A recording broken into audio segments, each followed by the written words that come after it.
untuk konten kita atau kayak mana Pak? Iya. Mic yang kita pakai itu untuk konten kita atau apa Pak? Ini kan konten penjenis suara, konten medsos. Untuk kan ada Medsos. medsos. Tadi kan masih membaca. Kemudian kan ada mekanisme laporan.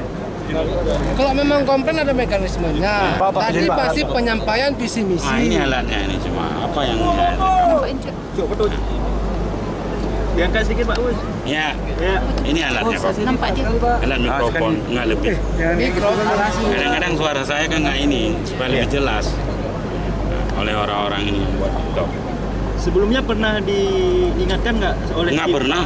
Kemarin saya gunakan ini juga waktu debat kedua pertama. Menggunakan itu juga. Iya. Tapi tidak ada diingatkan. Nggak ada. Memang ada larangan aturannya kok. Tapi penggunaan mic itu murni untuk konten. Ini yang diambil di enggak. Nggak percaya kan?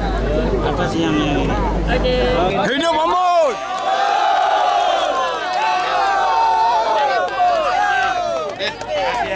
Hidup Jawa Barat!